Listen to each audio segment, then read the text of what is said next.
I now give the floor to the Secretary General of the United Nations, His Excellency António Guterres.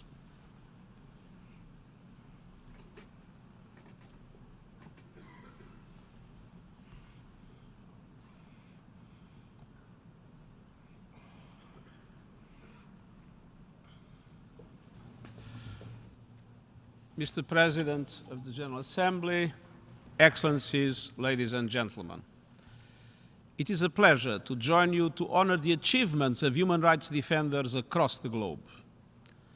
3/4 of a century ago, in a world decimated by war, the United Nations General Assembly proclaimed that all human beings are born free and equal in dignity and rights. The Universal Declaration of Human Rights is a clarion call to act in accordance with the fundamental truth that each of us is an equal member of a single human family. 75 years on, the world must recall that wisdom, and it must act on it, because human rights are under attack around the world.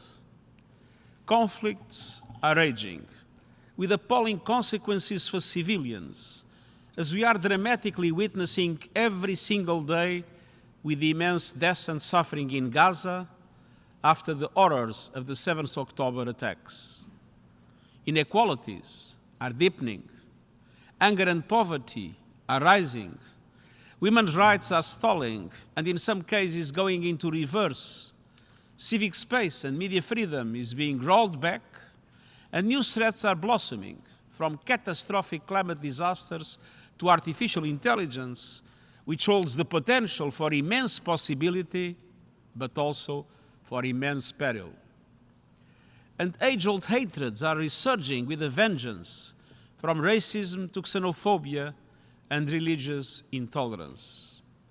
People are being violently targeted solely for their religion, their ethnicity, or who they love.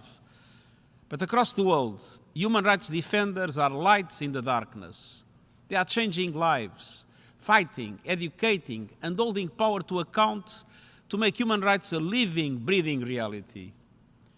This is deeply dangerous work.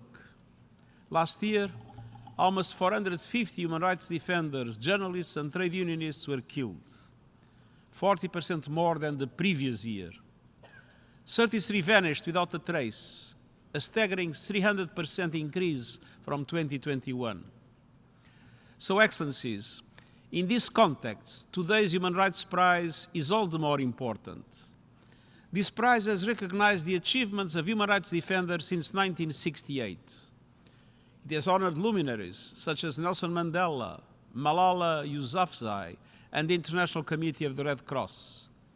And I pay tribute to each of the recipients of the prize today for their extraordinary work, their humanity, and their courage.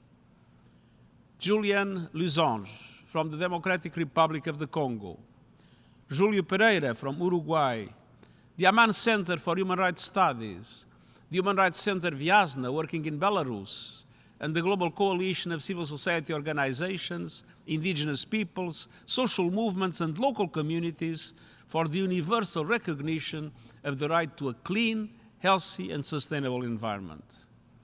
Congratulations to you all, and thank you for everything you are doing. And I would also like to pay tribute tonight to the thousands of unsung human rights defenders around the world. We see you, we honor you, and we thank you. Excellencies, leaders of all kinds must have inspiration from you, our prize recipients today, and defend all human rights, political, civil, social, economic, and cultural. The world needs leaders of countries, corporations, political parties, religious and civil organizations, and beyond, to speak out against anti-Semitism, anti-Muslim bigotry, attacks on minority Christian communities, and all forms of hate and abuse. It needs them to protect human rights defenders and bring those who threaten them to justice. It needs them to embrace our common norms and values, to act on them, and be guided by the spirit of humanity and dignity embodied by the Universal Declaration to prevent conflict, protect the planet, and heal divides.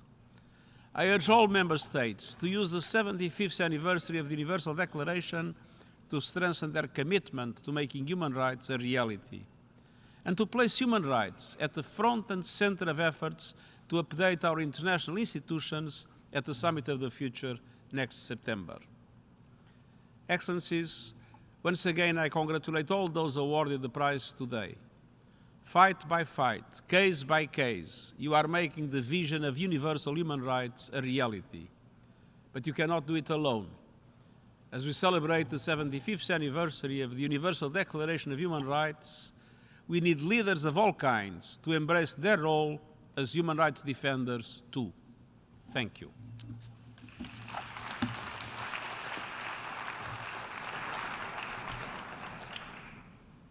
I thank the Secretary